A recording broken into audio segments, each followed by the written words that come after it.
Friedrich Pascal Pascal's a professor here at KIT for AI and material sciences, and he is like a frequent lecturer in the XAI lecture, and like one of the highlights every year. So like you're up for some amazing 90 minutes. Take it away.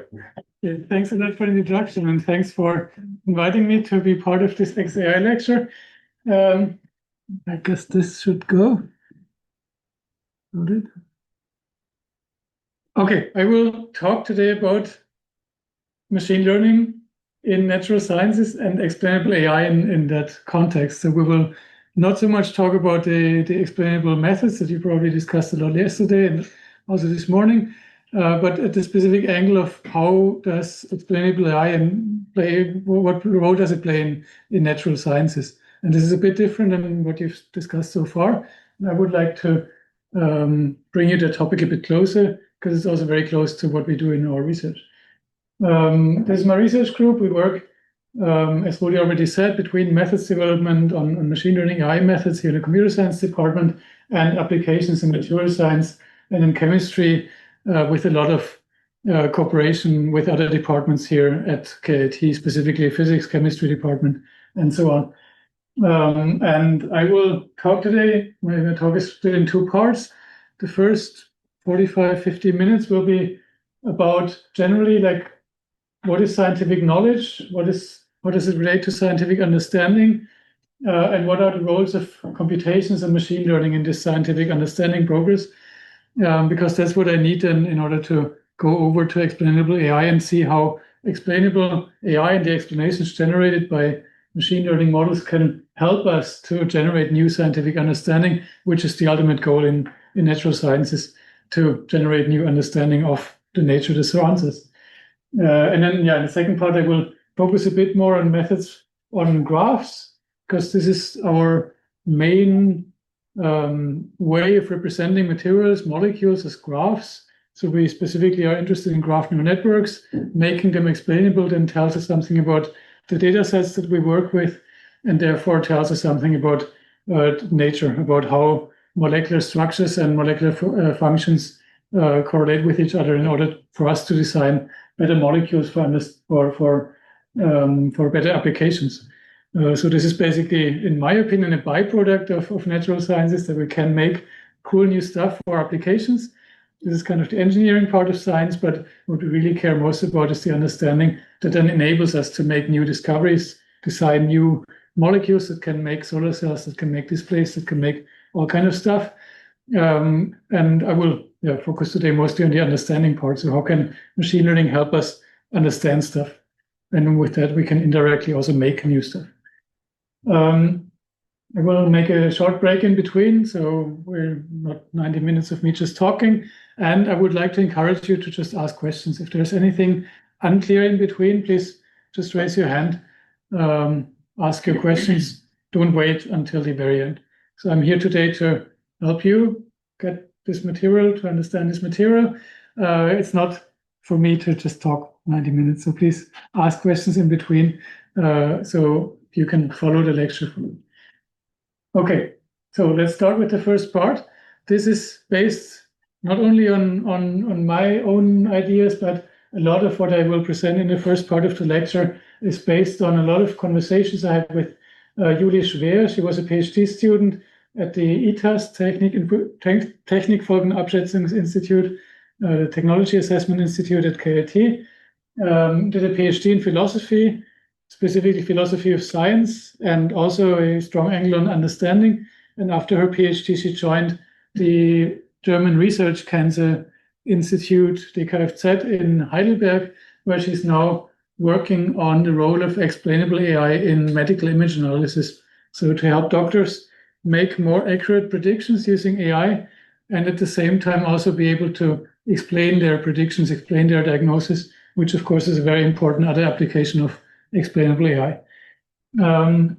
Second person that I would like to acknowledge here is Mario Krenn. He's a researcher, very recently became professor in Tübingen at the University of Tübingen, connected to the cluster of excellence there, where he is working on machine learning and AI for natural sciences. So very similar to me. And we did a postdoc together in Toronto. That's where we met.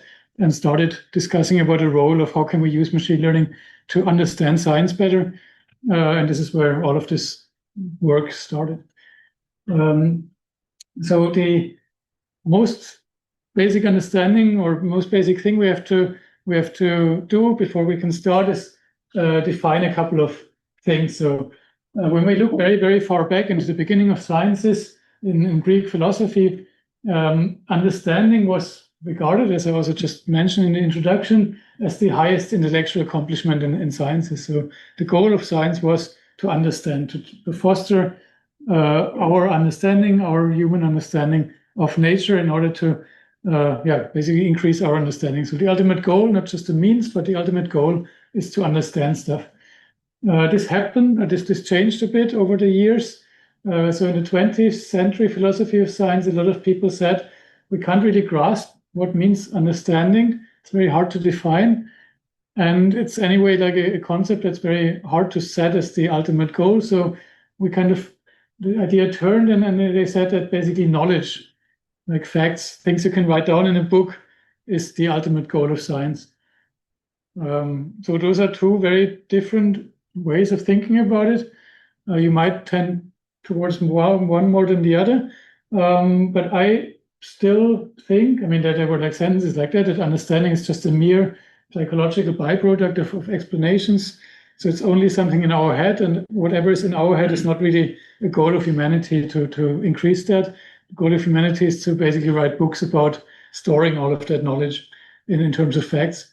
But I would still say that there's a key difference between just knowledge and understanding, and that this understanding still plays a very important role, because if we want to increase knowledge, it's not enough to just read textbooks and then we're perfect scientists. We need to acquire a certain understanding over the years that allows us to really truly make design experiments, do things that then maybe increase our knowledge. So even if we want to kind of accumulate the number of books we can write and put all the knowledge into these books, this directly does not educate people in understanding the science truly. So there's a key difference. So this mere psychological byproduct is actually very important, at least on the way to generate new science, to generate new knowledge, and to spread the understanding that we as humans have in our brain. Also, key differences in think about, for example, playing chess. You can basically like read chess books. You can memorize also a lot of moves, a lot of past games that were played by experts.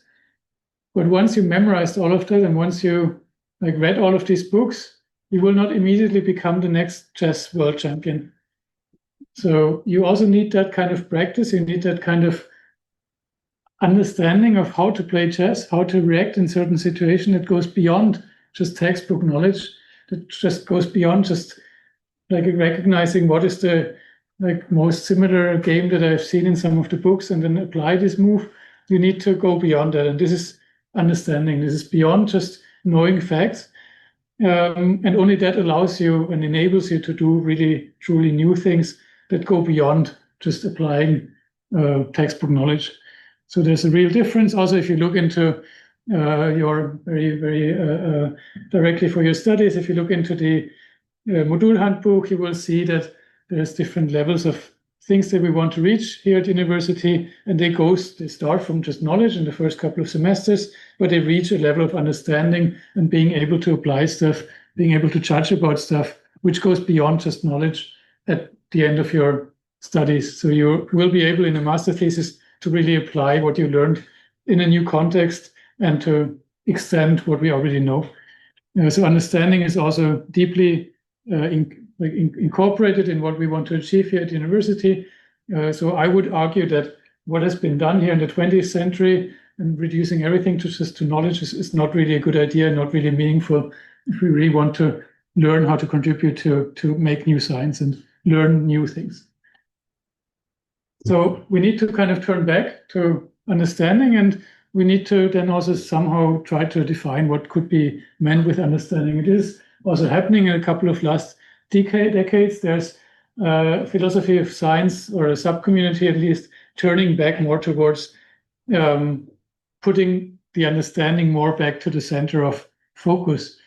So if we look at more recent works or more recent literature in the philosophy of science, we see again that we look more again into understanding rather than just knowledge. So we want to see science as an effort to grasp how things are related, how things are working, to understand it, rather than just cite some facts, because that's not really, it's important as a fundamental thing, but it's not what really enables us to do new science.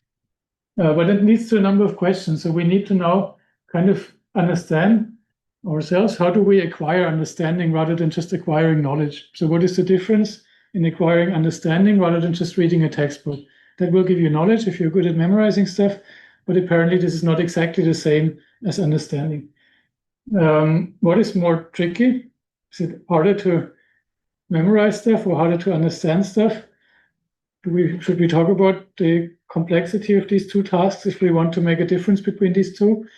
What does it need in terms of abilities? So do you need different abilities to memorize and know stuff than to understand stuff? How do we foster these abilities? How do we foster the competencies that are needed to understand stuff if we want to create understanding? And then we introduce a third thing here. I mean, everyone intuitively says, if I want to understand something, then I need an explanation.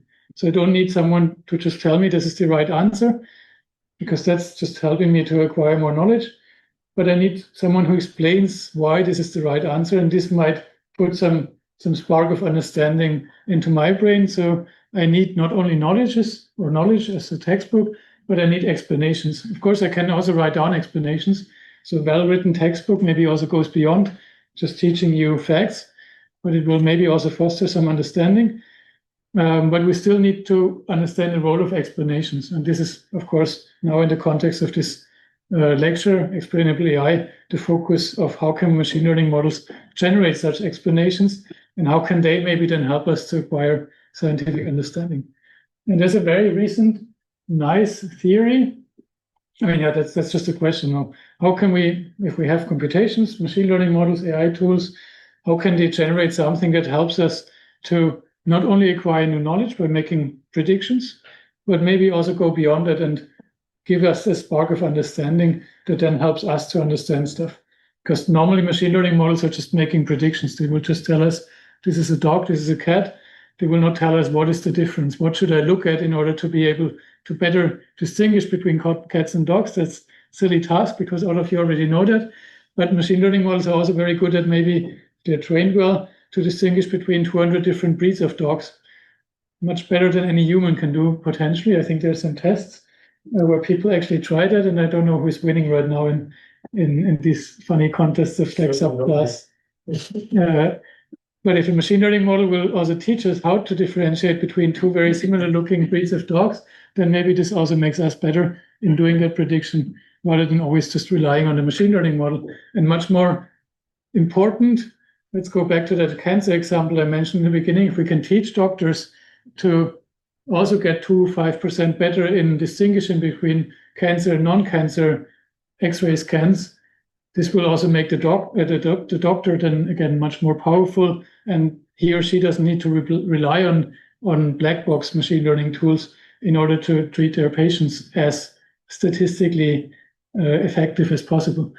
Because many patients also don't want to be just diagnosed by a machine learning model, but they want an explanation. So they want a doctor to say, I can see this thing here in this X-ray scan, and this is why we should do further investigations, for example, a biopsy, which of course is related to some risks. So the diagnosis is not the endpoint, it's just might cause a lot of trouble, a lot of risky procedures that follow. So I want to have a good explanation on top of just a very statistically accurate prediction. So the question is, how do we get understanding? And here we started working on a systematic survey, and this is reaching quite long back. We started this in 2018, 19. It was published much later. We wanted to see, can we find evidence of machine learning models causing such understanding in actual real-world use cases? So we asked a lot of scientists about the question, did you, by using AI and machine learning tools, understand something rather than just get new fact knowledge. So did you understand something that then enabled you to do something cool, new, that contributes to science?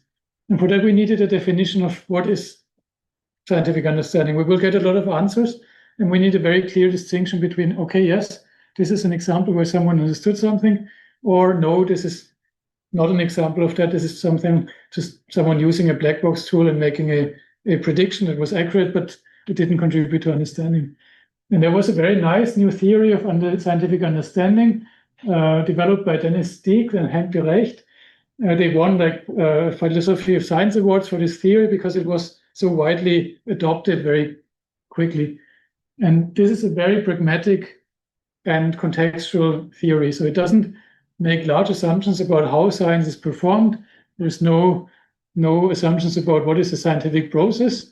It only looks at the outcome. So it says a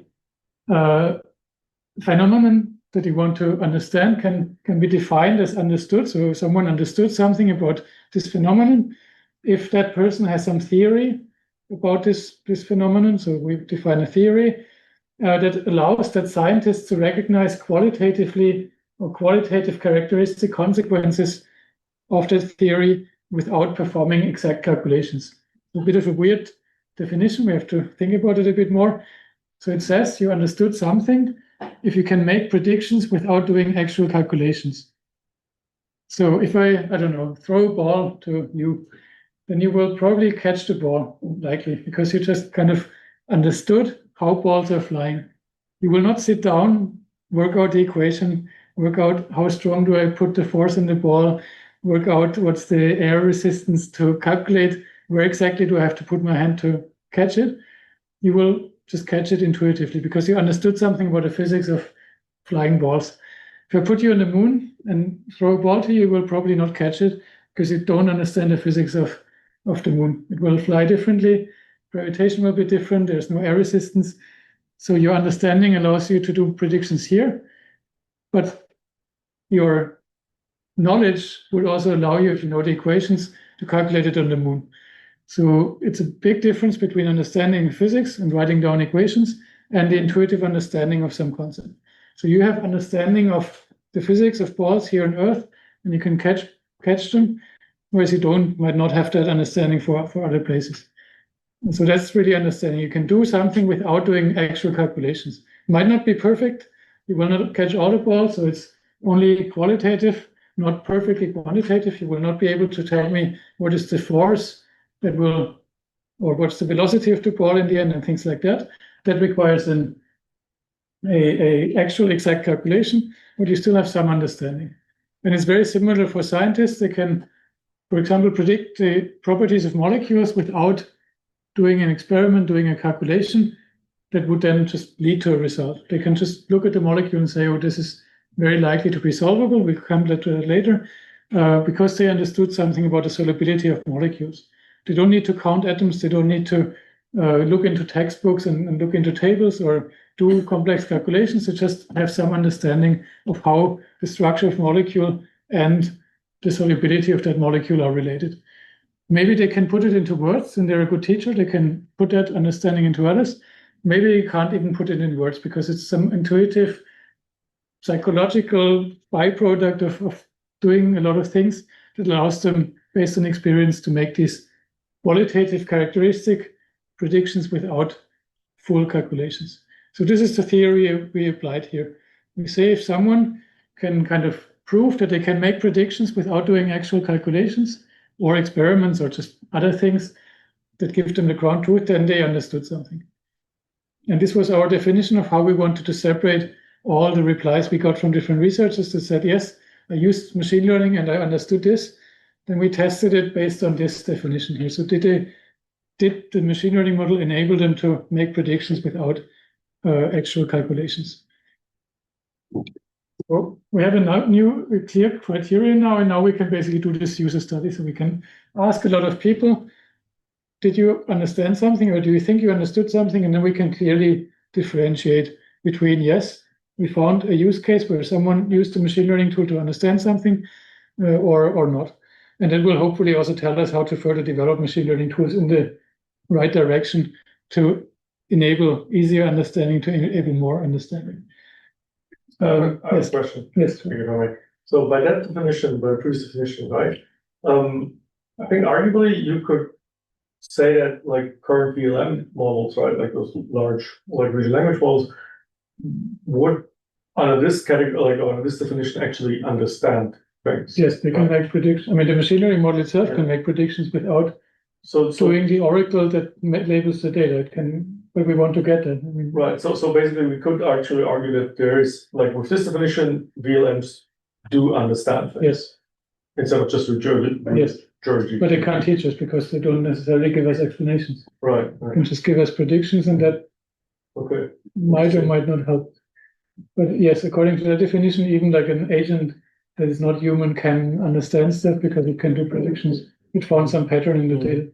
There's also very nice, interesting work by Wolfram. No, this Wolfram Alpha guy. What is his last name? Oh. Who does Mathematica and all that stuff. Yeah. He talks a lot about computational irreducibility, and he basically says like the full set of quantum mechanical rules that determine our world are not reducible.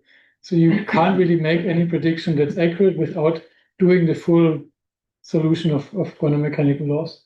However, there's kind of parts that are reducible, and that basically allows us to find shortcuts that find good prediction and tell us how does a ball throw without doing the full quantum mechanical calculation. So there's basically, if we look at it very rigidly, there's no accurate calculation. There's no accurate prediction without calculation because everything is not reducible. But then still, like what we observe has some what he calls pockets of reducibility. So you can make predictions and you can learn about these relationships without doing the actual calculations. So there's also some theory that kind of supports that from a bottom-up perspective. I didn't put, I mean, this is kind of, I only stumbled across this like a year ago. I still need to put that into place, but I find it very interesting to relate it to that definition. Cool. There's two questions in the back. I don't know who was first. I mean, you said the goal would be to facilitate new kinds of predictions by using these models, but wouldn't it already be helpful if these models would make us understand faster? For example, if I read a paper and I need an hour to fully grasp the concept of the paper, but instead I can ask, for example, an LLM to summarize it and pose one or two questions to it and then understand. And with that knowledge, reread the paper and be done in 30 minutes. That's true. You can, in principle, see language models or put language models in the context of this. I was asked that question quite a lot, and I also, from experience, see that language models are typically quite good teachers, so they can give very intuitive explanations that help me to understand. This works well for like things that are already written down. For completely new things, I didn't see that yet. So if I don't already have a text that was written by someone who understood it, it's much trickier. So if we have just a data set and we want to understand relations in the data set, the language models are not so good in finding good explanations. But for text that's written by someone who's maybe not a perfect teacher, it can really give a very good explanation that at least speaks to me better than a very technical paper often. So yes, it enables or accelerates the understanding, but it kind of accelerates understanding of things that were already understood by someone before, and not things that are not understood at all yet because they're at the boundary of science. So yes, you can kind of put them in here, but I don't see still how we can use them directly to increase the limit of what science does. I mean, there's a lot of people trying that, including us, but it's not that clear yet because that paper doesn't exist yet for something that's new. Hope that answers the question. Yes. You have a question too? This is just about the definition, because I would feel it like the complete other way around, and I'm interested what you say about it. Because if I only have empirical information, like as a child, and I throw out the ball and I see that it falls from all the time, I will never understand why. But if I do the full calculations, I can explain, this is because the gravitational force acts against the acceleration and stuff, so I can actually explain why. But this says if I just throw the ball and I can say, I know it's going to go down, and I don't understand it, right? It's very tricky. We had that discussion quite a lot, also with a professor in chemistry. I mean, you can, as I said, you can write down the Schrödinger equation, which is basically underlying all of physics, and then you can solve it, and you will like have a computer working it out for years or decades, and then it will tell you how exactly the ball will go and how every molecule will interact with every other one.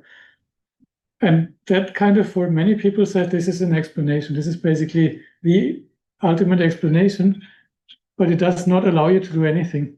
If you then change the ball by 1 gram, you really have to repeat the whole calculation again.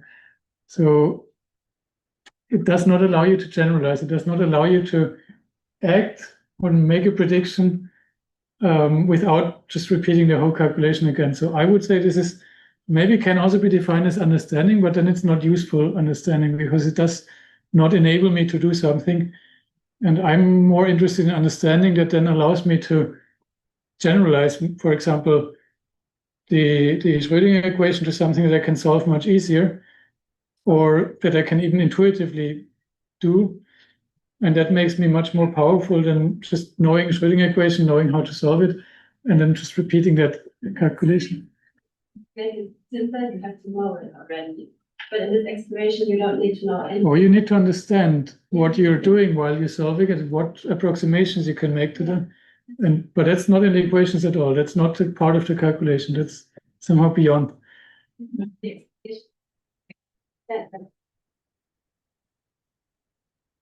Yes. Yeah. Yeah. Or you observe nature and then see, okay, I can spare that part of the Schrödinger equation. I just need these other parts. And then you're a scientist who acquires understanding from nowhere, from observations.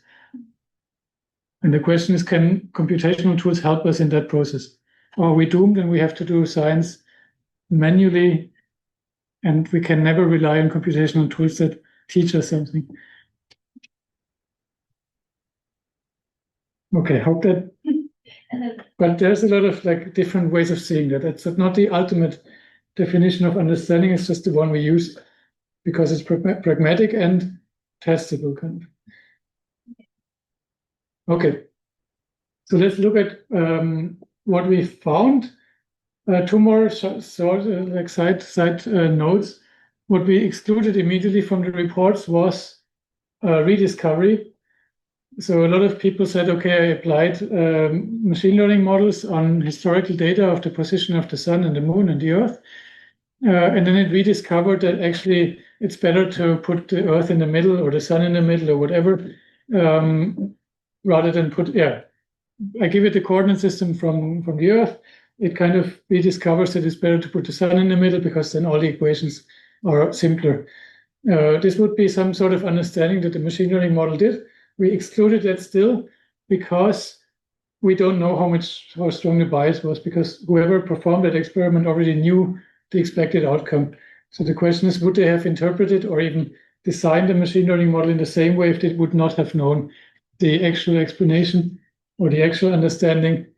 So we excluded kind of this rediscovery task. There's a lot of papers that are quite interesting and also quite interesting to study for explainable AI purposes. How did people rediscover already known things? But it might be biased, so we excluded that here. We wanted to see people working at the actual boundary of science and did they understand something. We also excluded discovery because that's not understanding. If I find randomly in my lab that I have a new material that's 10% better in solar cells, and then I publish a science paper or a Nature paper and say, here, best solar cell. So what? There's no scientific understanding in that. It's great for engineering. We can all put it on our roof, but there's no understanding in why is that material so much better. If someone then applies a computational tool that says, okay, this is so much better because of these and these and these factors of that material, then this would allow the researcher to also design other materials that have exactly these factors without doing the experiment again. So they might be able to predict, but that requires an explanation why this material is good and not just the pure discovery that this material is good. That's a key difference. But in that example, doesn't it like contradict the definition of understanding? Because like if you like let's say like I'm in my lab and I cannot really pinpoint, so I don't do the exact calculations why, but I get this intuition that if I combine these and these and Oh, these but molecules that's fine. together, But that's then not, they will result in something better. but that's not discovery. That would be That's design. okay. I would call it design. That Design would be great. So if I combine it without like with the already the intuition that it would be Yes. good and it is good, Yes. it's fine. So Then I discovery design would it. be devoid of intuition. Yes, So it's like discovery would be just the accidental, purely. penicillin example. Okay, I see. Someone like put something in their bin Yeah. and then they saw that the bin is suddenly free of bacteria. Right. There was no intention of what to put in that bin. That was a discovery. Okay. And there's similar discoveries like that. Okay, I see. People discovered that a certain material, I don't know, is conducting very well or like is a superconductor. I mean, superconductivity was discovered by coincidence, not by people trying to push conductivity to higher limits. Very often a highly conductive material is also not a good superconductor, so it's not even the same thing. So there was not design, that was discovered by accident. And this is also what we didn't want to include.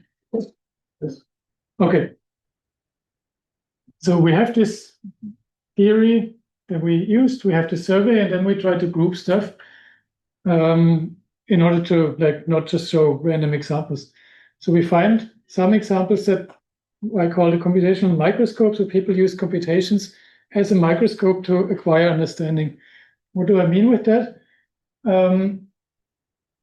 Let's say we have a machine learning model that can help us run simulations much faster.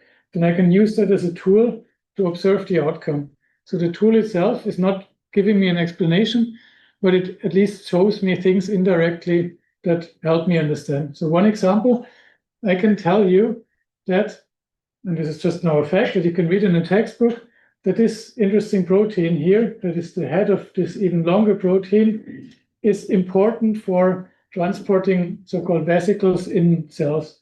Vesicles are kind of small subcells. You can put, I don't know, damaging toxic chemicals in them, and then they will be transported out of the cell. So they can leave the cell and the cell gets rid of its garbage.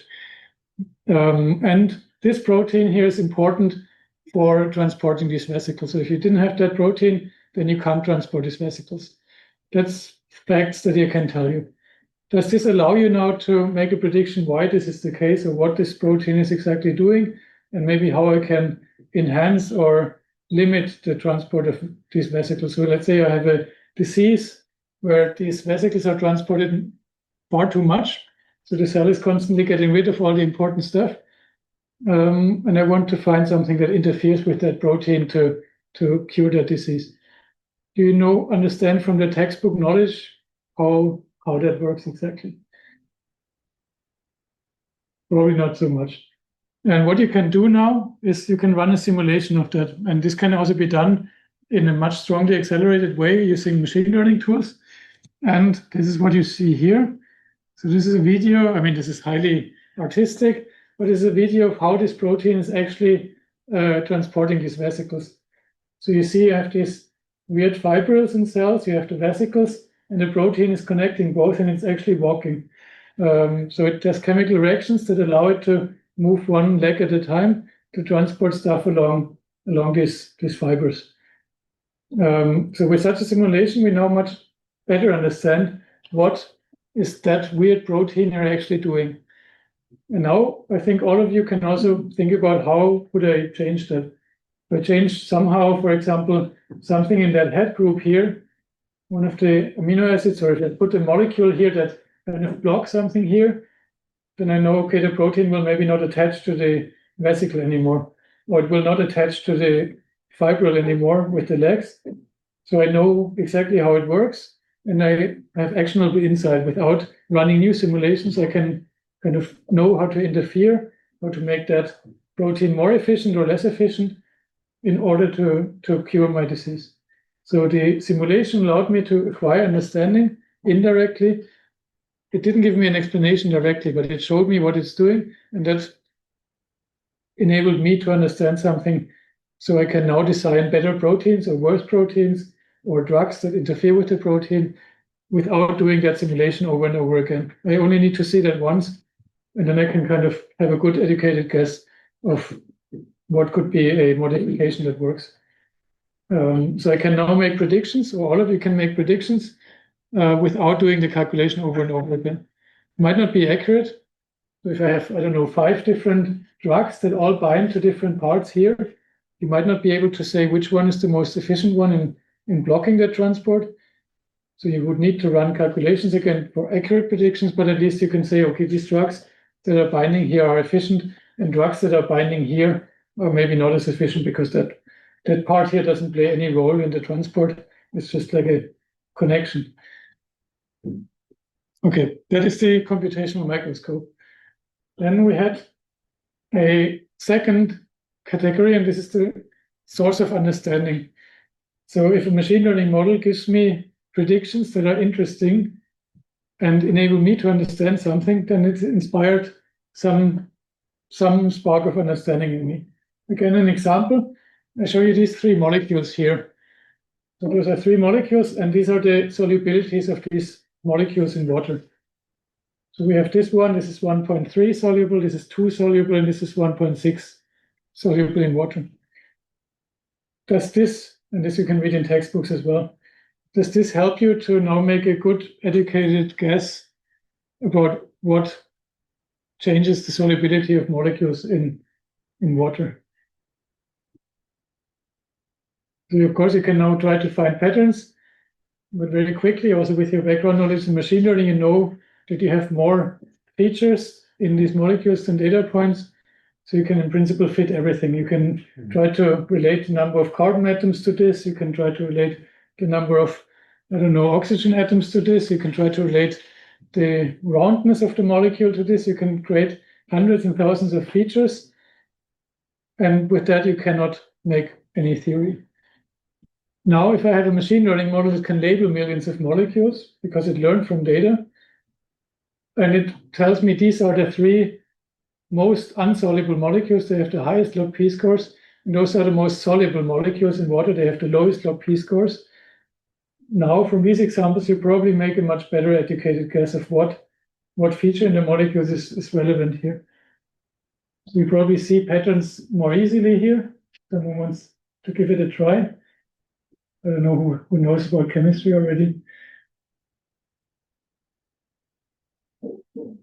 I guess long carbon strains hinder solubility. Yes. So these like zigzag carbon chains here are greasy. They like to stick to each other, but they don't like to be in water. I mean, these are like fatty acids are very similar, and you know all that if you put oil in water, they don't want to mix. So greasy stuff doesn't mix. And this is the opposite. OH groups are actually part of water. I mean, water molecule is HOH. So this likes to mix with water. It's very similar. So counting these OH groups here will also help me predicting high water solubility. And this is now, again, not directly explained by the machine learning model, but the machine learning model was used to generate meaningful examples that were more helpful than these ones, because those really don't trigger any good patterns, any good intuition, whereas those inspire me to come up with rules. And of course, I can still maybe come up with more than 6 rules here. So I need to do more examples to test this, but at least I have something to start with. So I have some initial understanding from just seeing good examples. The third thing here, at least 5 years ago, we didn't find any evidence. We expected that there's some tools that can directly generate explanations to teach us. We already mentioned it, the large language model can in principle summarize a text, and that summary might teach me more intuitively and faster than if I read the whole paper. We didn't find it at all at that point, so we didn't find anyone who says, I used a machine learning model, and the output of the model was an explanation, rather than just something that somehow inspired me to understand something, or something that showed me how things work, and this led me to understand something. So we didn't find any evidence at that point yet where the machine learning model itself is the teacher that teaches me to understand new stuff. This might be different today if we look at the research landscape today. Machine learning became more powerful, explainable AI became more powerful. So there might be now examples in the LLM context, in other contexts, where people actually obtained understanding directly from the model because the model output was an explanation that was good enough to trigger some understanding in the scientists. And this will be basically the second part of the lecture today. How can we now work towards moving that in that direction? 5 years ago, we said there's no evidence yet that machine learning can teach us directly, only indirectly. So what is needed in order to push us in that direction? And this is part of what we're doing in my research group, specifically for molecules and materials, not so much for medical images and other scientific domains, because very often, if you want to make new models, you need to kind of narrow it down to some extent. But before I start with the second part, I would like to take a moment to ask if you have any questions so far, and then we take a break of a couple of minutes. So are there any questions?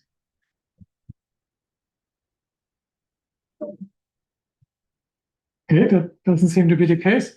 Then I suggest we have 5 minutes of break, and then I'll start with the second part.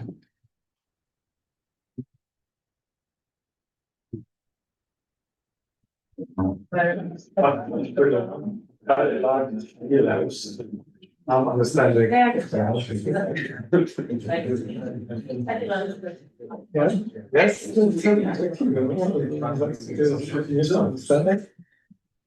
Na, alle Machine Learning Models haben damit nicht nur wir, sie können alle eine Aussage machen ohne. Ja. Meine Visual Context ist ein bisschen anders, weil der Labeling-Prozess selbst ist auch basiert auf dem Menschen, der irgendwas verstanden hat meistens. Ja, das ist für uns komplett anders, weil wir können keine Label ohne Rechnung oder ohne Experimente. Ja. Wenn wir das können, dann bräuchten wir überhaupt keine Schiene. Das ist im zweiten Teil völlig anders als im Rest von XAI, wo wir trainieren für Sachen, die wir als Menschen schon machen können. Wir wollen Machine Learning Sachen, Machine Learning Modelle, die wir auf Sachen anwenden, die wir als Menschen nicht können. Und auch so eine Erklärung. Dann noch eine Erklärung. Ja.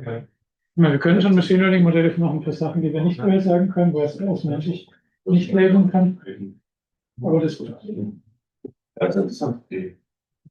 Also ich meine, Ziel wird jetzt ja gleich sein, dass wir eine Erklärung bekommen. Oder das Ziel ist eine Erklärung. Und ein Modell ist was kann er sich nicht zum Modell Understanding hat, das ist ja das Modell hat Understanding, aber ich habe es noch nicht, nur weil ich das Modell querying kann. Oder ich kann es dann durch cleveres Querying kriegen, wenn ich sage, was sind die höchsten nächsten Labels, vielleicht bin ich was raus, was ich vorher nicht gesehen habe. Aber das Modell selbst liefert keine.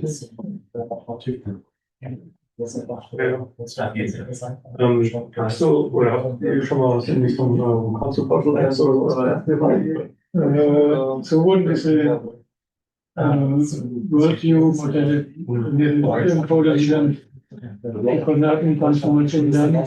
Und dann quasi Bottleneck wären Koordinaten relativ zur Sonne haben anstatt alles. Okay. Was soll ich sagen? Oder ist eine andere Richtung? Weil viel von diesem was aktuell jetzt bei News ist das, mit diesen Konzeptvektoren und Concept Bottleneck Layers und so weiter für LLMs und so weiter. Finde ich alles sehr, sehr spannend und wir überlegen ganz wie wir das mit oder ich das mit entscheiden werden. Das heißt, wenn ich von der kann, auch unsere Relay-Modelle, die wir halt haben. Aber ich frage, es kommt jetzt am Donnerstag. Aber das sind alles wie ein Modell. Nee, das kann ich nicht. Du hast zum Beispiel ein Modell, an dem wir einfach sehr gut Konzepte kann. Und kannst das auch als Labeling nehmen für Nachrichtenstellen, wo wir explizite Konzepte löschen. Und dann basiert die Entscheidung nur allein auf den Konzepten selber, nicht mehr auf den Hinsicht. Ähnlich wie bei ungefähr. Das Konzept gelernt, aber auch, dass die Resultate passt. Also für mich von großen Modellen. Genau. Den Bottleneck einführen und probieren, was möglich ist. Genau, aber halt schon hinten. Und es muss nicht unbedingt über Postmodell sein. Genau, aber das Coole ist, jetzt aktuell, das sehr viel, sehr gerade arbeiten, die auch die gerade euch auch erklären, das ist ja aber das ist sowas auch wieder aus im Nordfall Konzept. Das ist möglicherweise auch die Welt vorgibt. Oder irgendwie.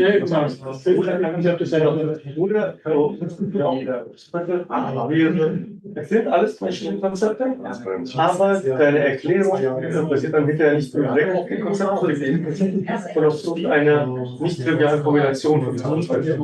Ja, und dass du praktisch schon deine einzelnen Bausteine sind, complete, ne? Aber wie du damit umgehst, das ist auch ja, aber wie werden diese Bottleneck Layers gemacht? Kostet nur noch mal einen Artikel? Was du meinst, ist das Bottleneck, wenn du den Latest schon generiert hast. Aber an der Stelle, die Bottleneck Layer, der Stelle sind einfach schon alles da. Das du hast dann, Oder noch menschlich Konzept vorgegeben. Zum Beispiel. Ja, okay, aber wenn man das nicht drin entworfen hat, dann Aber ich frage, das ist ein komplettes oder auf dem Level verschickt Person, die Erklärung daraus besteht, dass diese kombiniert werden müssen. Das glaube ich, und sowas wäre auch am Donnerstag schon sehr viele gute Arbeiten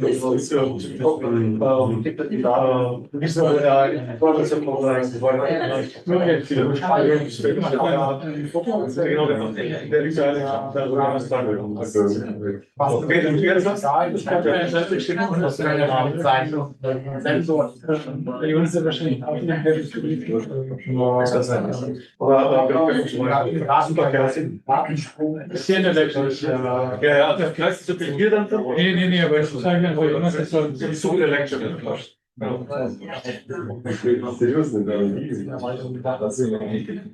Ich komme gleich zu Konzepten, aber die sind sehr anders. Ja, tatsächlich muss man sehr über eine andere Wirtschaft. Bei den Self-Supervised-Methoden ist die größte Herausforderung bei uns in den Karten, dass es keine Grafikquelle gibt. Ich glaube, ich sage immer, der Hilft ja, aber installieren wir meistens mit NH4 mit der Kraft. Mittlerweile aber auch für kleine Kraft. Wir sind komplett Distributionsklassen. Wir wollten ja wirklich die 10 Klassen sehr viel oder zusammenfassen. Es stellt immer raus, dass die GNS, aber auch die ETs so was machen, ne? Diese Solidprobleme.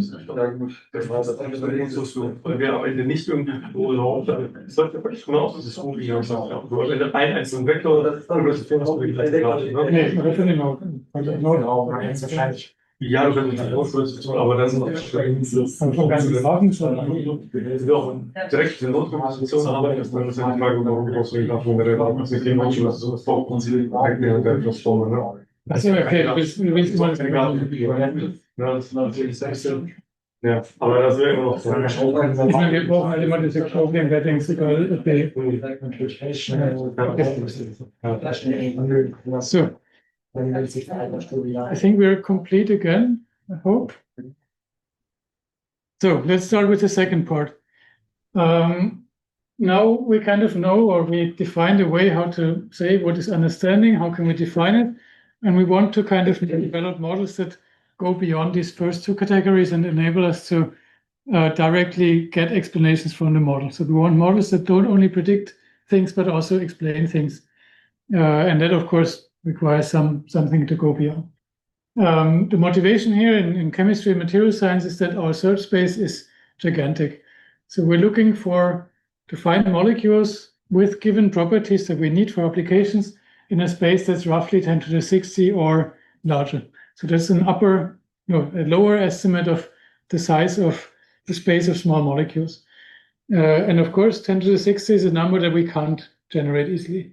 So that's something we can't ever explore, no matter how efficient a machine learning model is to make predictions. We can't write a for loop that goes over 10 to the 60 molecules, and we certainly can't make them in the lab. So even if you would take all the atoms in the whole universe and make these 10 to the 60 molecules, you could make 1 milligram of each molecule.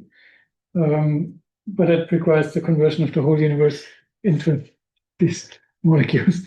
And with 1 milligram, you can't even test it, so you would need to recycle everything. So searching this space is very tedious. So far, over the last 1-2 centuries, it was explored experimentally. This led to a very impressive 100 million compounds that were reported in the scientific literature so far of molecules that were considered. That includes also things where people just did a calculation on. It doesn't necessarily mean that people made these molecules, but still 100 million sounds impressive, but it's still very, very far away from 10 to the 16. So this is 10 to the 8. So we're still quite some orders of magnitude away from the whole space. Computational screening can make that faster. I mean, in the last 1-2 decades, and we benefit from Moore's law, we benefit from all kind of stuff, we can screen many more molecules faster. There's hypothetical databases now with 10 to the 12, 10 to the 15 molecules. There's also basically synthesis on demand companies. So you can go into their catalog, and the catalog actually contains 10 to the 15 molecules. And you can say, give me that one, and then a week later, they will send it to you by post. So they will make the molecules for you out of that 10 to the 15 or 10 to the whatever it is. The trick that they use is they make combinations. So they have not actually 10 to the 15 synthesis recipes. They just have 10 recipes and then lots of fragments that they can combine. And combinatorics just allows them to blow up that space very quickly. So they just need, I don't know, 10,000 building blocks stored. And then if they can make A, B, C combinations of these 10,000, then the space is 10,000 to the power of 3, so they can explore large spaces quickly. But it's still very narrow compared to the whole non-combinatorial space. So the question is, can data-driven approaches that kind of leverage all of that data benefit us here? And they can benefit us in 2 ways. The first one is kind of boring here in the context of this lecture. We can just learn the patterns in the data and then avoid redundant stuff in the future. So if we know that a certain molecule follows a certain pattern, then for that molecule, I don't need to run a calculation. I also don't need to make that because I can rely on my data-driven machine learning model to make an accurate prediction. And this is good enough to, in most cases, to sort it out and say this molecule is not a good candidate for my application. So we can speed up calculations, predictions, and we can maybe discover new interesting molecules by screening very large spaces. But this only brings us so much because, as I said, we can't write a for loop over 10 to the 60 and then just screen all of them and discover the most best molecule to cure cancer. That's simply, even though we have a speed up, it's still not possible. I mean, you can calculate, even if we can do a prediction in 1 microsecond, you can calculate how many CPUs you need and how many years you need to screen 10 to the 60. The second thing that's more important is, can we use machine learning to uncover hidden relations in the data? So there's 100 million data points. Not all of them are usable for machine learning, but a lot of them are. So can we use the models not for fast predictions, but to actually get understanding? Because if we understand things that we didn't understand yet in that data, then we might be able to generalize using that understanding and then jump in chemical space and find interesting new candidates, interesting new discoveries much faster by design. So it's not a coincidental discovery, but something that I intended because I understood what do I have to combine, what building blocks bring me the kind of preconditions that I need to find good, interesting new molecules. So understanding is basically the only way how we can, in principle, tackle that and really find the best or one of the best molecules in this very large search space.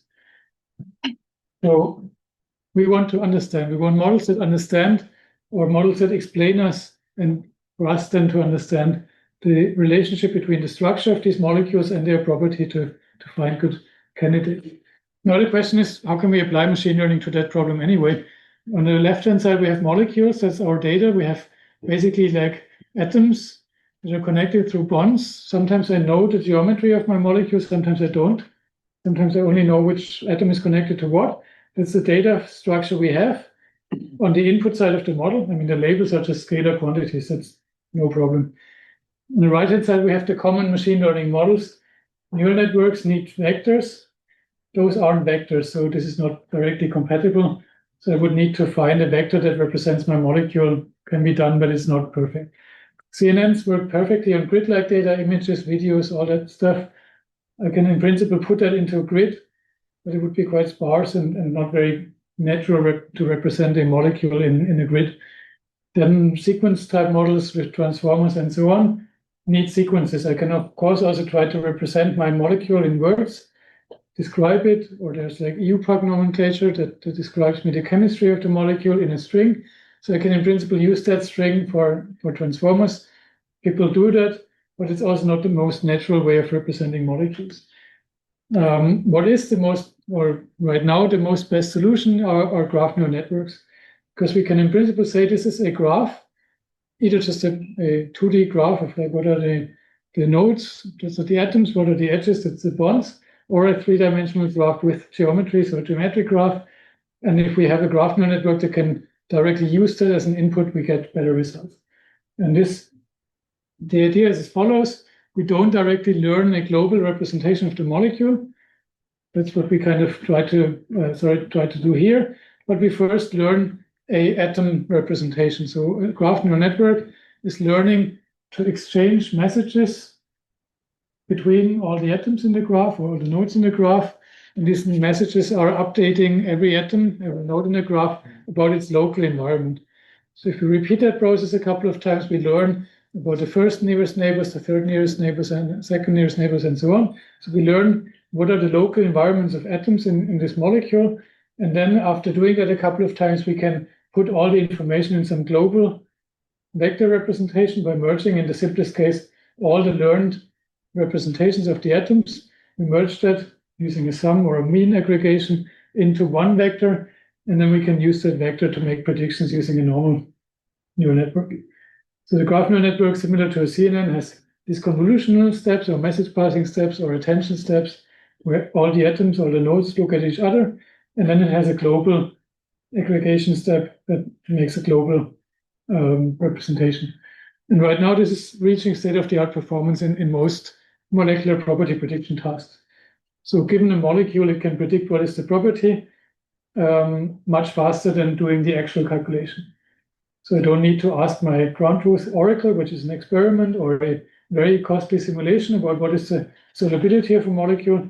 I can ask my graph neural network, and in like a microsecond or a millisecond, it will tell me with very high accuracy a good answer. But this doesn't explain anything yet. I'll skip that. So we can use the graph neural networks for many things.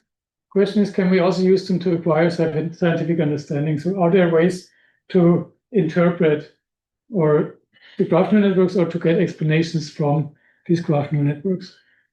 And now, of course, we can try to use the methodologies that you also learned yesterday to some extent to basically use explainable AI tools to open the black box model and interpret a black box model.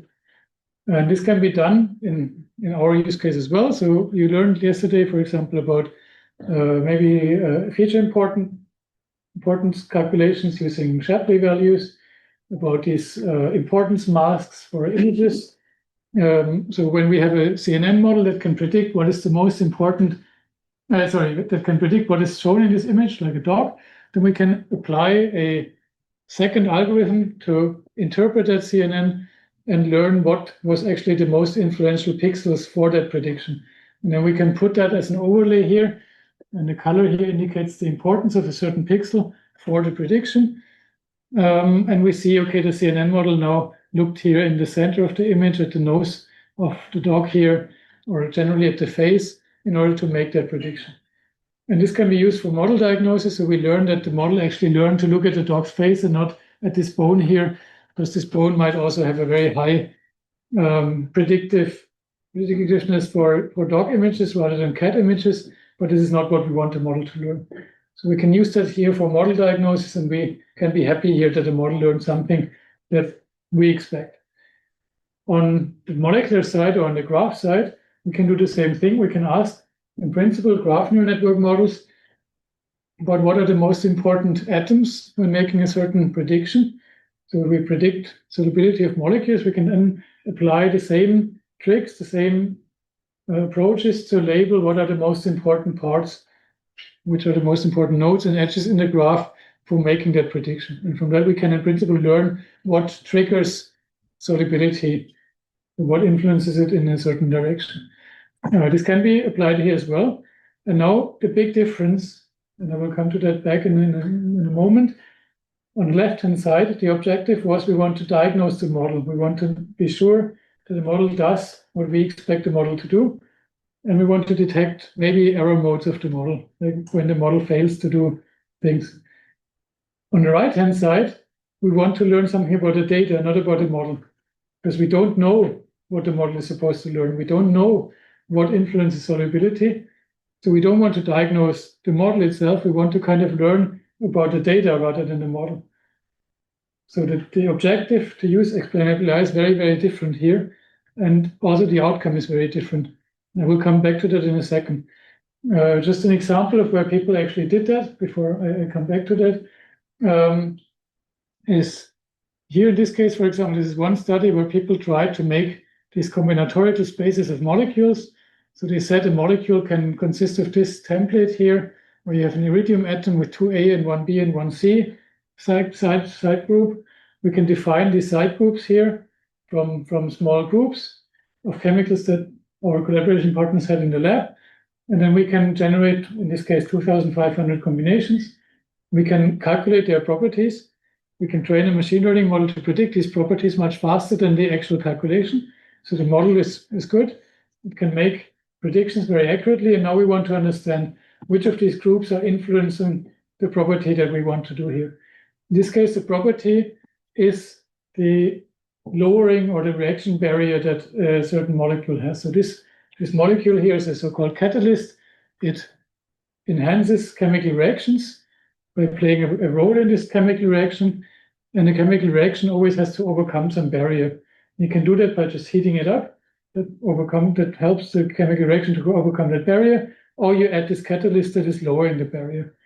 So we could calculate in very expensive calculation for each of these 2,500 molecules, how much does this molecule lower the barrier, or what is the actual barrier if I use that catalyst. So we could calculate this energy barrier here. This is the energy to go from the starting to the product. And we can label that. This is done using density functional theory calculations. They take a couple of, I would say 10, 20 CPU hours for each of these.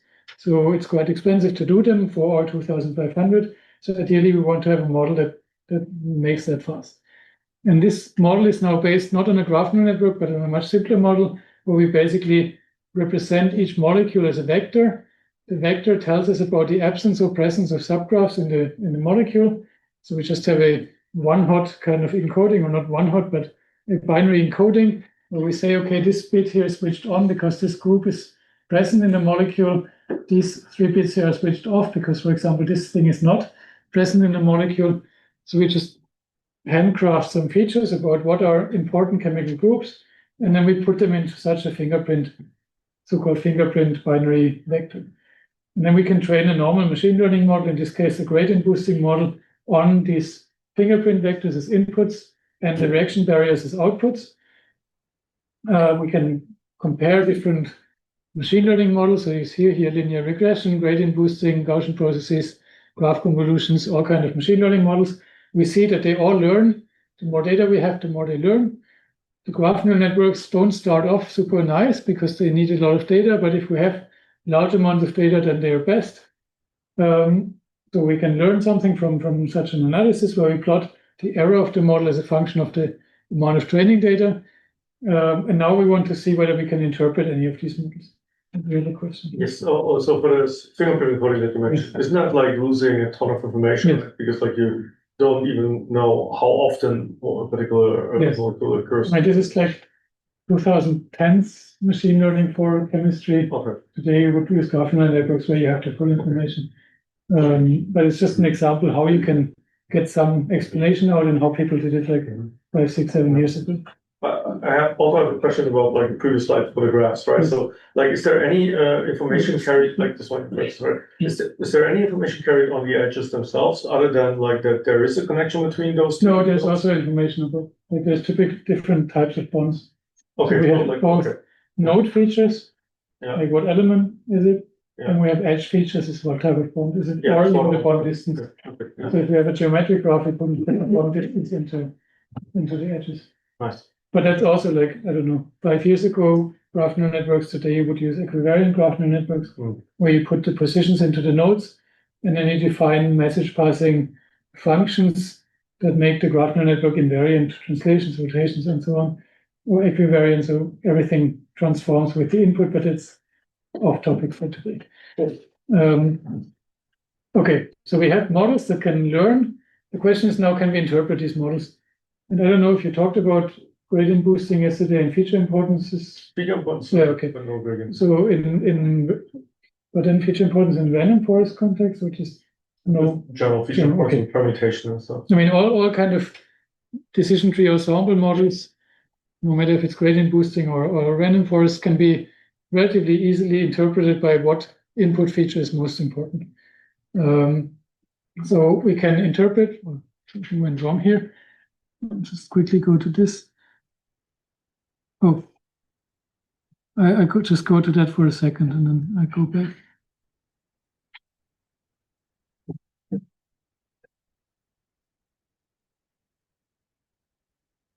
So we can now interpret what are the most important features that we see here. And it tells us which of these many fingerprint bits is most important. And then we can go back and look up what is the functional group that was encoded in that bit. And then we, for example, see that here there's a functional group that connects the fluorine to iridium to carbon. And this seems to play a very important role. So now we can do post-processing, and we see that when this group is present, then the barrier seems to be always higher than when this group is not present. So green is the distribution of barriers for that bit being present, and orange is the distribution for this not being present. So we can get some insights about what are the most influential groups. For example, having this OH group somewhere is also increasing the barrier, so this is something we want to avoid. So by doing an analysis, I can get some rule of thumb. What are chemical groups to avoid? What are chemical groups to have? Because this is, for example, decreasing the barrier. I want to have a catalyst that decreases the barrier as much as it can. So I kind of learn to interpret a model by what are the most important groups, and by analyzing these groups and their influence, I can learn what are the good groups and what are the groups I want to avoid. So this gives me some basic rules of thumb, how I can construct a new catalyst now that kind of combines all the good things and avoids all the bad things, and then should lower the barrier. So it gives me some understanding. Yes, we have a question. How do you choose the groups to analyze? Because they could be arbitrarily complex, right? Come to my lecture next summer. There's like algorithms that can automatically enumerate subgraphs and systematically construct these fingerprint vectors. Typically, they get very long. Then it's not unusual to have like 4,000 bit or even more. So we have a lot of subgraphs in these fingerprints, and then we just look at what are the most important ones. But you can automatically generate them. It doesn't need to be human intuition generated. So now I need to share my screen again.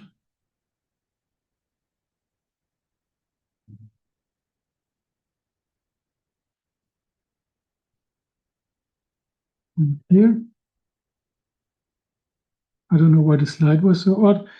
So we do learn something, but it's kind of still limited. We still need this post-processing analysis. It kind of gives us something, but it should ideally be better. And very often people in literature, specifically in XAI for science, talk about a trade-off, and you might have heard that here as well, trade-off between accuracy and explainability. I don't know if this was mentioned yesterday. Kind of. So very often people complain that if they train a very complex model, a graph neural network, they get very accurate predictions, but then it's super hard to explain that model in a second step where we apply some algorithm in order to open a black box and explain the model. So the more complex these models get, the more complex also the approach to explain them gets. And this makes sense if we talk about model diagnostics. We have a very complex model, and of course, you might need to put more effort into explaining that model. So this two-step approach of post-hoc explanations totally makes sense if you want to do model diagnostics. If you want to learn what does my model learn, and then you can double check with your intuition whether this is correct or not. But as I mentioned here, we don't want to diagnose the model. So the explanation is not to diagnose the model, but it's more to understand or to explain the ground truth data, to understand the patterns. And in that sense, we don't want to have this trade-off. That trade-off shouldn't even exist. The more better the models are in making predictions, the more useful the explanation should be. Because I'm not diagnosing the model. I don't want to see whether the model learned the right thing. I want to diagnose the data. And a model that understood the data better, that can make better predictions, should lead to better explanations. And this is why the differentiation between model diagnostics and data diagnostics is very important here. So we have to question here now in explainable AI for science whether this post hoc approach, this two-step approach, is actually making sense here, because it will more or less inevitably lead to that trade-off between that the most complex, the most accurate models are the hardest to explain. So what we kind of need is that we want that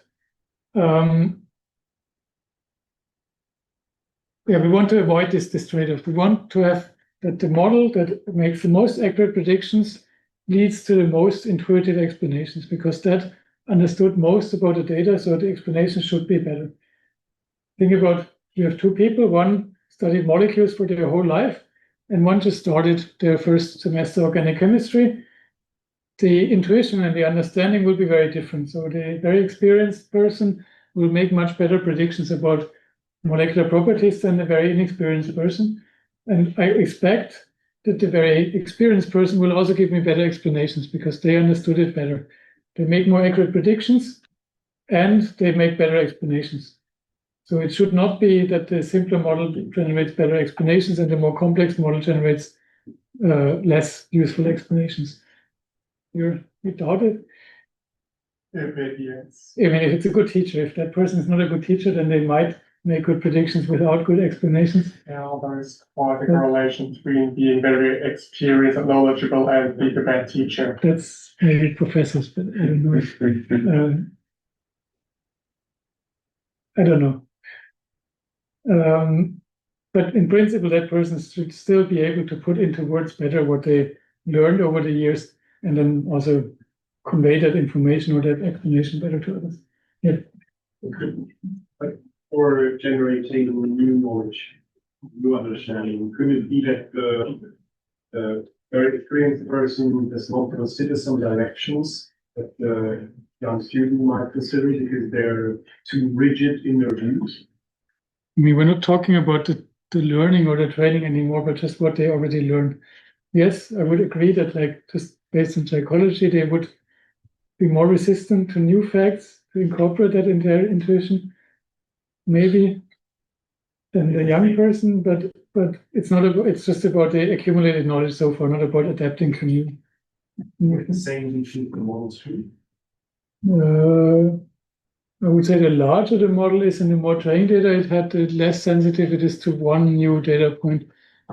If you have a very small model that's just trained on 100 data points and you add one that's really different than the others, you might have a more strong change in the model. But I didn't empirically check that. I don't know if that is the case. But imagine you retrain GPT on one additional sentence. It will probably not change the weights too much. So I guess, yes, somehow there's a correlation between them. Okay, but the question is, can we kind of get rid of this post-hoc thing here, at least in science? The other side thing that we have is, if we have this two-step approach, then we cannot learn from explanations, because explanations are not going into the first step, the model training at all. We are decoupling model training from explanations here. So even if you have explanations, there's no way that it can be used in the prediction or to improve the prediction, because we separate it. Ideally, you would also have a model, one unified model that can do predictions and explanations and also learn from explanations. So you might have explanations both from the input and the output side in one model and not in two separate steps. So we want to ideally generate explanations directly in one model that makes the predictions and explanations. We want to learn from prior knowledge, ideally, given explanations. And we want to see whether this still has this trade-off between explainability and accuracy. So what we developed, and I will skip directly to that, this is work by Jonas Teufel, who is a PhD student in my research group. We use the graph neural network architecture, and this looks complex right now, so I'll walk you through it. You have here the input. So you have the nodes and edges, the initial information about those that goes into a graph neural network. You have these graph attention layers that are passing information between nodes and updating the nodes. And then you have the weighted global pooling. So you take all the node vectors that you learn, put them into one vector, and then you have a multi-layer perceptron that predicts a property. This is a normal graph neural network. That's the upper row here. The graph attention layers at the same time also learn attention masks. So they learn which atoms should receive information from which other atoms.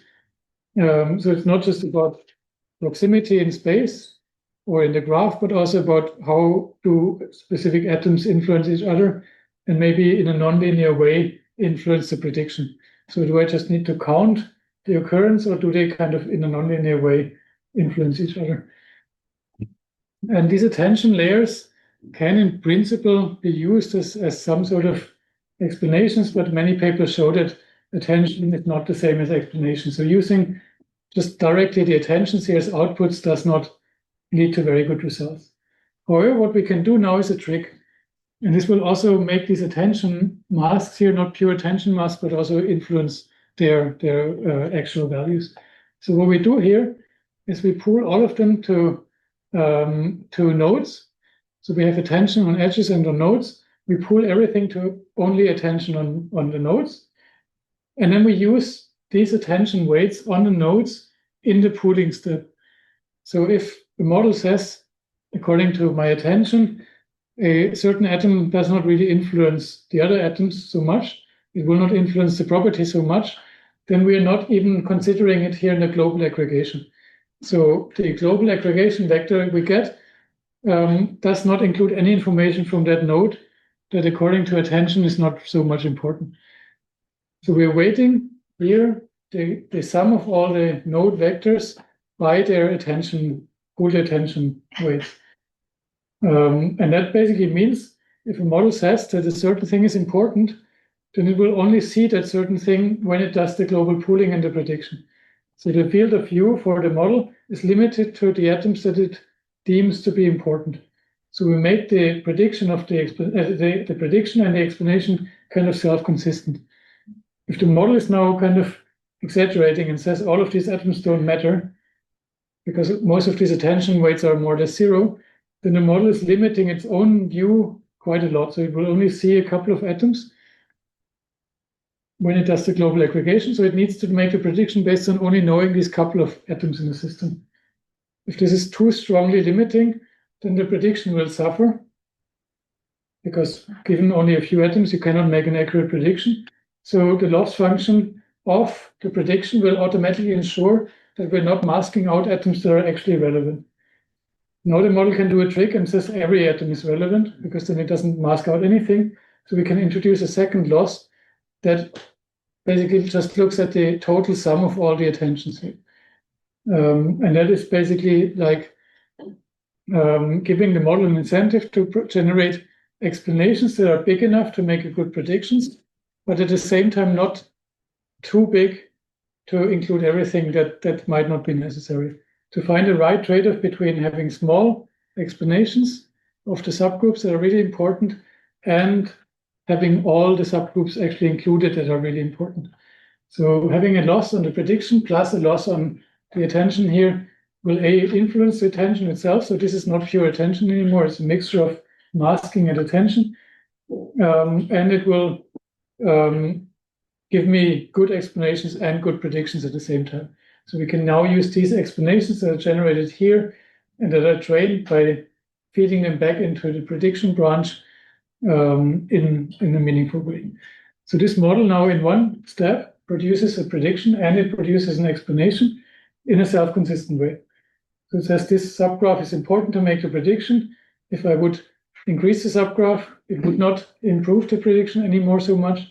If I would decrease the subgraph, the explanation, it would it would quite strongly influence or reduce the prediction accuracy. We learn exactly what is relevant. We can do the trick that we don't only do that once, but multiple times. So we can basically also learn what are the subgraphs that are increasing the prediction and what are the subgraphs that are decreasing the prediction simultaneously. That also goes a bit beyond importances, because the importances don't tell me what is the trend. They only tell me what is important.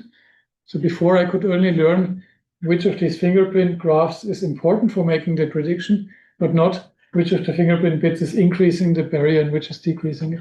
Here we can learn it intrinsically with just one model without any post-processing steps. So let's look at the solubility. We train now this model to predict water solubility. And here are the explanations what subgraphs are reducing water solubility, and here are the attention or the explanations of which subgraphs are increasing water solubility. And now the model is trained on only large amounts of data, and it learns again what we discussed before, that this carbon chain here is decreasing water solubility. These two oxygen atoms here, or the head group, is increasing water solubility. This works for other molecules as well. For example, this one only consists of carbon. This is basically insoluble. The model also says that all of the atoms here are decreasing the solubility, and none of the atoms, there's basically no explanation of what could in this molecule be relevant for increasing solubility. So by just having large amounts of data, it will now give me very intuitive, very clear explanation without any post-processing, without any selection of fingerprints. I mean, you asked about the subgroups, how do we define them? Here, any subgroup can be an explanation. There's no limitation anymore. Plus, it gives me the trends, not only the importance, but also which groups are important.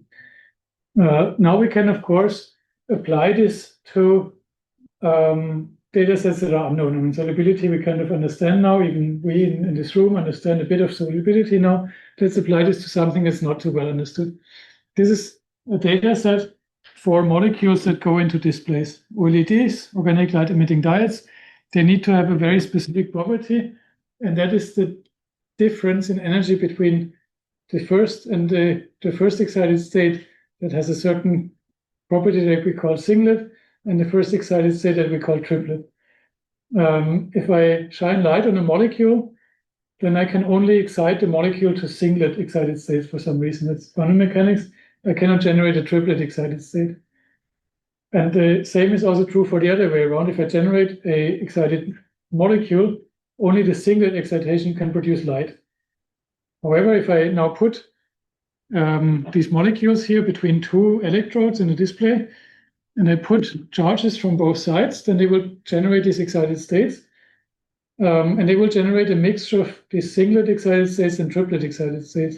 And unfortunately, they will generate 25% singlet excited states and 75% triplets. That means from all the electricity I put in my display, only 25% will produce light through that singlet excited state, and 75% will produce heat because they can't produce light. So I want a molecule that has a very small difference between the singlet and the triplet excited state. So at room temperature, the singlet can convert to the triplet sometimes, just randomly. And then in this moment, it will produce light, and all of the energy I put in will convert it to light. This is the ideal OLED. And this can only be achieved by having molecules that have a small gap between these two excited states. Unfortunately, this is rare. The triplet excited state is typically much lower in energy, and it's very hard to construct molecules that have that. And there's almost no real understanding of how I can make a molecule that has this funny, interesting property. There's large data sets, though. I can calculate it again using, in this case, now, let's say 100 CPU hours or more for each molecule. So it's getting really expensive, but I can in principle calculate that property. And I can train machine learning models again to predict what is the difference in these two excited states. These models don't get super good, but they still get the trends quite good. And now we can get explanations. So we can now see, okay, the model says, for example, that this silicon surrounded by 4 carbon atoms is leading to a high singlet triplet gap, whereas, I don't know, this nitrogen here surrounded by 3 carbons is reducing the gap. So I can learn from the model what to put into the molecule and what not to avoid. I can also learn what to investigate further. So I can ask the right questions now. Why does the silicon have such a much different influence than the nitrogen? So I get explanations that help me. The problem, though, is that I get one explanation per molecule. And these are just now 5 test cases. If I look at hundreds of test molecules, I get hundreds of explanations. So the question is, can we go beyond and find any patterns in the explanations? Because that might be more useful to get aggregated information rather than just individual instance explanations.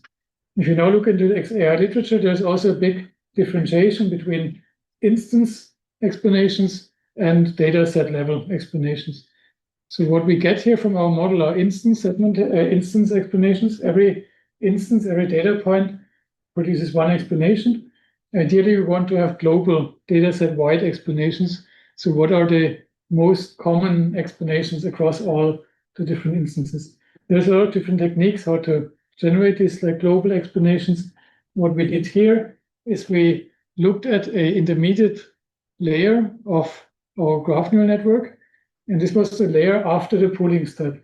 So this layer is an abstract vector representation of the molecular explanation. Because remember, we masked out all the atoms that are not important. So we only have in that vector information about the important nodes. So this vector represents the explanation itself rather than the molecule. If we now make a 2-dimensional representation of that using UMAP in this case, we get 1 point per explanation. So every point here is one explanation. I'm going to end in a second. And the similarity between points means similarity between explanations. So we find that there's clusters of very similar explanations.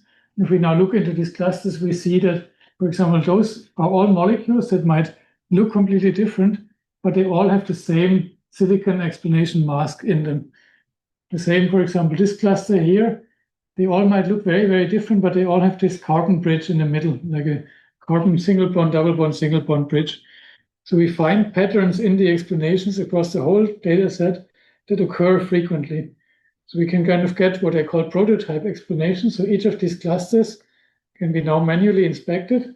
We can generate a prototype explanation that seems to not occur only once in the data set, but many, many different times in many different molecules in a consistent way. We also see a nice separation between the positive and the negative explanations in blue and red here. So the groups that are influencing the molecular property in one direction seem to be somewhere different in that space than the opposite groups that are influencing it in a negative way. So from these thousands of individual molecules and their explanations, we can get maybe 20, 30, 50 prototype explanations. And those are what I call in a short break concept. So we can now define a concept. Here we don't have names for these concepts yet because we don't know their rule yet. In solubility, I would immediately be able to name them and say this is a greasy side group or this is a polar side group. So we have already names for these concepts here. We don't name them yet because we don't know the physical origin yet, but we at least know what to look into, what to study further. Question. Generate this projection by just using PCA, or this was a UMAP, but in principle you can also use PCA. Unfortunately, it doesn't work that well just out of the box. So I believe you need to look into the paper. We had to train it at the same time. So the projection of this vector was part of the training, and there was some incentive and also loss function that enables to have a nicely behaved latent space here. So we couldn't just train the model and then use the vectors that we get and then to the UMAP. We had to train the model simultaneously, so these vectors are actually grouping in space in a meaningful way. This was like a contrastive learning-based loss that we added on top to have a nice behavior. So it was a bit more complicated, but conceptually, yes. You just take the vectors you get from the model that represent the explanations, and then you do a dimensionality reduction of choice and plot it. Okay, so from these clusters, we can get what I call the prototype explanations, and then we can hopefully turn them into scientific concepts. And here, this is one use where I see that language models might be actually quite interesting. And we also tried it. in that paper that is now not anymore in preparation, but it was published, we tried to now query language models and ask them, what do all of these explanations physically have in common? So what is the physical property that all of these explanations have in common, and how might this influence what we actually want to influence? And very often they, at least for solubility, actually explain it in a very nice way. So even without telling the language model that we're interested in solubility here, it kind of could identify, okay, there's this cluster of all the greasy carbon chains, and then the language model just identified it and said, okay, this cluster here automatically, this cluster contains a lot of molecules that all have these carbon chains. Carbon chains are greasy, carbon chains have certain other properties, and this might influence the property that we want to predict here. So we can get some sort of automatic data analysis regarding not just the structural similarity of these explanations, but also the physical and chemical meaning of what might their influence be. And with that, of course, we can then maybe also name these clusters automatically and say, those are all the, I don't know, flexible bridges, or those are all the rigid bridges. So maybe that silicon makes a more rigid structure, whereas the nitrogen makes a more flexible structure. This is likely the actual explanation. And the rigidity is important for that single triplet gap. And maybe we can find, by analyzing that, find systematic patterns and more hypotheses about what is actually influencing the property. What we can also do is having very simple feature representations. So we can now automatically derive what are the important subgroups. So we can go back and say, okay, we make a very simple model that just has a feature vector R here that's binary and just says which explanation is present in the molecule and which is not present. And then we just learn very simple linear regression weights. And those are, at least for solubility, almost as good as the model itself. So we can distill a very complex graph neural network model into a super simple linear regression model on a very simple concept explanation representation, where like a feature vector that just includes the presence or absence of certain explanations in order to make predictions. And this is very accurate and likely generalizes better than the actual model, because those are really physical trends, whereas here the model, once it goes outside of the training set distribution, might not generalize so well. This is actually things that people did in the 70s in chemistry a lot. So they tried to attribute certain values to chemical groups in order to predict properties. So you can find a lot of literature from the 70s, 80s, where people already made for many different molecular properties these very simple linear models where they kind of wrote papers with very long tables, 70, 80 chemical groups, and saying this chemical group influences the toxicity by +2, this group influences toxicity by -1, and then you just add up all the explanations you find in your molecule and you have a simple model. So people did in the 70s machine learning kind of on paper in the chemical literature, and we can see whether we can rediscover all of that stuff that they found there in an end-to-end way, kind of from a side product of a model. For the sake of time, I will skip the last part. The very short version of that is we can use the explanations now also to design molecules. So once we get explanations for molecules, we know how to change, how to modify the molecules using what we call counterfactuals. I don't know if you discussed counterfactuals. So very similar molecules like these two here that have very different properties. And it's not so trivial to generate these counterfactuals for graphs because we don't know how to modify the graph. We do just 2-3 modifications. The size of the possible space gets exponentially large. But with the explanations, we immediately know where to attack the graph to make molecules that look similar but have very different properties. So we can turn drug molecules that are kind of good drugs but have properties that are not so good, for example, side effects, or make it harder to make that molecule in the lab. And so it's a cost factor. We can turn it into a molecule that has the same functionality but different, better, improved side conditions. We actually showed it in an experiment that these counterfactuals that we can generate can actually be synthesized in the lab and used as better molecules. With this, I'm at the end. There's a lot of open things that we can do in that direction. There's also ongoing thesis projects. Annika recently finished her master's thesis and published a nice paper on the uncertainty quantification of these counterfactuals. Those counterfactuals very often are also outside of the training set distribution. So we generate a counterfactual, but then we don't know if this is just a model error or whether it's actually an interesting molecule. So she worked quite a lot on uncertainty quantification in this counterfactual context. And Michelle was working on putting geometric information into this model, because then we can also get explanations based on the geometry of a molecule and not just the chemical structure. And there's a lot of more open things that we can do here. So if you're interested in doing research in that direction, feel free to reach out. If you want to try it yourself, there's a website, megan.aimer.science, or you just go to our website, it's also linked, and then you can play with the model if you want. With this, I'm at the end. I thank you very much for your attention. I'm open for further questions. Thank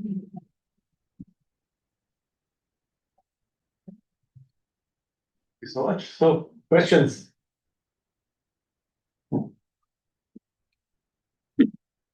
Overwhelming chemistry. So I was wondering about like the part where you like target basically that we can like vary an LLM or like introduce like basically an LLM into the whole thing, right? So you would do this kind of like now in the post-hoc step, right? Like so you basically have your solution or like your presentation down and basically give this into the context of the LLM and then the content like the LLM will. Was just the post-processing of the explanations originally. Have you tried like or have you thought about how you could integrate this into like maybe LLM and the explanations provided by the LLM directly into the learning process itself? There's people who work actively on using LLMs as inference models for these properties for molecules. Unfortunately, the benchmarks, they're all far off the graph neural network. So we get a model that can do predictions of molecular properties, but it's quite noisy. And then I'm not sure if you can just ask the model about what is the explanation for that prediction, if that's very useful. Yeah, I wouldn't go as far as like use the LLM all by itself, right? But there's like things like alignment and like so like these kind of things where you basically kind of could use the LLM in combination with the graph neural network, right? So that you like while you're trying to optimize like using the GNN, right? You also in parallel try to produce, let's say, like explanations for the LLM, right? With that, like whatever your current state is. But then you're very quickly doing graph transformers and looking at the alignment, and that's exactly what we did. No? Okay. Maybe. Yeah. I was just wondering because like there's this thing we talked in the very beginning in the intro, like I just briefly mentioned this, right for the right reason, right? So basically that's like you perform really well, but you kind of want to perform really well for the correct reason, not for just like other features. And I'm wondering if like with your GNNs, like if you actually like kind of potentially run into this issue that you have like very good prediction for like solvability and so on, but you kind of focus on the wrong aspects of the molecule, right? These kind of things. And if like basically putting that into words or like praising it somehow and giving it like already as feedback during the training steps to whoever trains it, right? I mean, that we did at some point. We tried to train the graph neural networks also with explanations generated by another graph neural network to show that this enhances training, and this works. Okay, cool. So a model that generates explanations can teach another model to be more data efficient. Okay. This was just like a self-consistent check whether the explanations are actually meaningful and useful. Yeah, exactly. But does it tell us whether we are right for the right reason? I'm not sure. Well, it might also teach the other model that there's a wrong shortcut. Sure, but like the idea is that like if you actually like someone can verbalize whatever the GNN learns, right? You have a human checking on it, like and the human would be able to hopefully at least to a certain degree that's like if whatever was like proposed is like infeasible, for instance, right? Like these kind of things. So but then based on the prior knowledge of the language model, or how do you want to?